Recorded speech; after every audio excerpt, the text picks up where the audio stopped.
ఈరోజు వంశీని అరెస్ట్ చేసిన తీరు, వంశీ మీద పెట్టిన ఫాల్స్ కేసు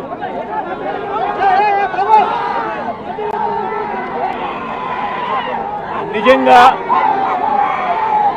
రాష్ట్రంలో దిగజారిపోయిన లా అండ్ ఆర్డర్ను వంశీ అరెస్టు అద్దం పడుతుంది. ఎందుకనంటే వంశీని అరెస్ట్ చేసిన తీరు ఒకసారి గమనించినట్టయితే అతి దారుణమైన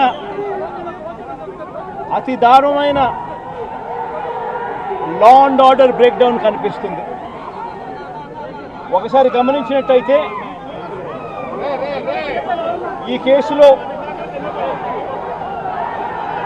గన్నవరం పార్టీ కార్యాలయంపై దాడి జరిగింది అని చెప్పి ఫిర్యాదు చేసిన సత్యవర్ధన్ అనే ఈ వ్యక్తి, గన్నవరం తెలుగుదేశం పార్టీ ఆఫీసులో కంప్యూటర్ ఆపరేటర్గా పనిచేస్తూ ఉన్న సత్యవర్ధన్ అనే ఈ వ్యక్తి, ఫిర్యాదు చేసిన ఇదే వ్యక్తి సాక్షాత్తు తానే జడ్జి గారి సమక్షంలో జడ్జి గారిచ్చిన సమన్లకు పోలీసుల ఆధ్వర్యంలో ఆ సమన్ను అందుకొని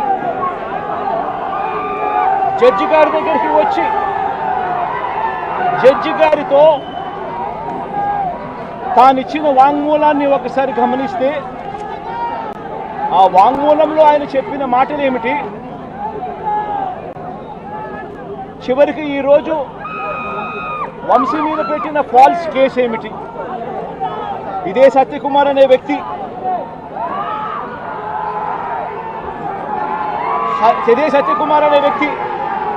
జడ్జి గారు జడ్జి గారి సమక్షంలో సత్యవర్ధన్ అనే వ్యక్తి వంశీ ఎలాంటి తప్పు చేయలేదు అని చెప్పినప్పటికీ కూడా వంశీ మీద తప్పుడు కేసులు ఈరోజు బనాయించడం జరిగింది. ఒకసారి ఈ కేసుకు సంబంధించి ఘటనలు ఒకసారి గమనించాల్సిన అవసరం ఉంది. ఫిబ్రవరి 19వ తారీఖున 2023 మంగళగిరిలో టీడీపీ హెడ్ ఆఫీసులో పట్టాభి అనే వ్యక్తి చేత వంశీ మీద భరించలేని విధంగా బూతులు తిట్టించారు చంద్రబాబు నాయుడు గారు. మంగళగిరి తెలుగుదేశం పార్టీ హెడ్ ఆఫీసులో ఫిబ్రవరి 19, 2023 పట్టాభి అనే వ్యక్తి రెచ్చగొడుతూ వంశీని తిడుతూ ఫిబ్రవరి 19వ తారీఖున తాను మాట్లాడిన మాటలు, ఫిబ్రవరి 19, 23 వాడో పిల్ల సైకో, నేనే గన్నవరం వెళ్తా, ఎవడేం పీకుతాడో చూస్తా, ఆ వంశీ సంగతి తేలుస్తా, నియోజకవర్గంలో నుంచి బయటికి విసిరేస్తా అంటూ గన్నవరం ఎమ్మెల్యే వల్లభనేని వంశీని రెచ్చగొట్టింది సాక్షాత్తు ఫిబ్రవరి 19వ తారీఖున ఇదే పట్టాభి అనే వ్యక్తి అంతటితో ఆగకుండా ఫిబ్రవరి 20వ తారీఖున అంటే మరుసటి రోజు చంద్రబాబు గారు పట్టాభిని నేరుగా గన్నవరంకే పంపారు. గన్నవరంకే పంపి గన్నవరంలో ఆయన అక్కడికి వెళ్ళి గన్నవరంలో మళ్ళీ ప్రెస్ మీట్ పెట్టి మళ్ళీ వంశీని మళ్ళీ తిట్టి అదే గన్నవరంలో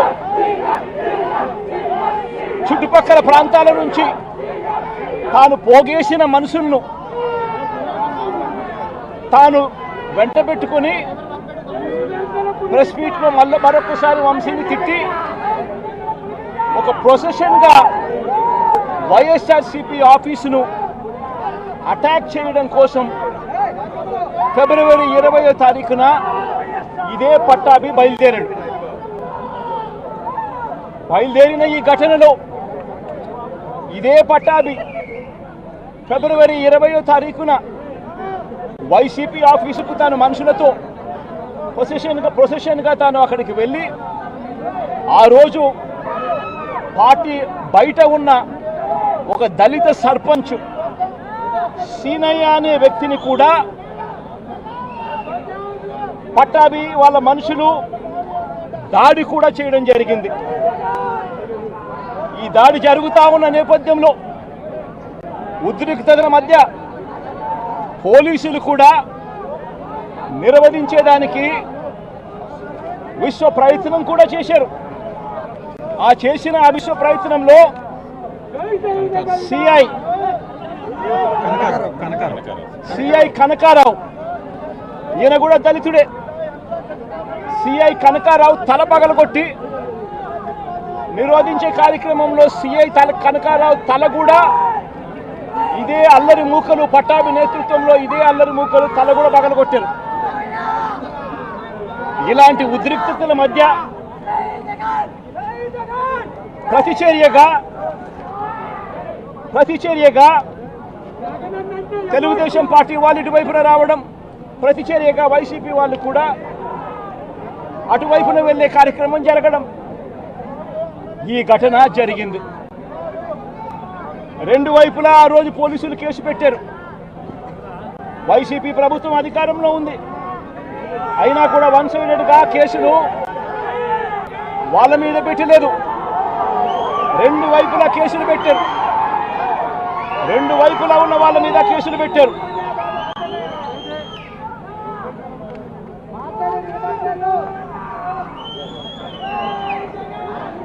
తర్వాత గన్నవరం ఘటనకు సంబంధించి అప్పటి పోలీసులు సుమోటోగా టీడీపీ పార్టీ మీద, వైసీపీ పార్టీకి సంబంధించిన వాళ్ళ మీద, ఇద్దరి మీద కేసులు పెట్టారు. ఇదే సమయంలో టీడీపీ వాళ్ళు 3 కంప్లైంట్స్ కూడా ఇచ్చారు, అవి కూడా తీసుకోవడం జరిగింది. కానీ ఈ ఘటనలన్నీ కూడా టీడీపీ ఇచ్చిన కంప్లైంట్స్లో కానీ, ఆ రోజు ఇచ్చిన కంప్లైంట్స్లో కానీ, పోలీసులు పెట్టిన కేసుల్లో కానీ ఎక్కడా కూడా వంశీ పేరు లేదు. కారణం వంశీ ఘటనలో లేడు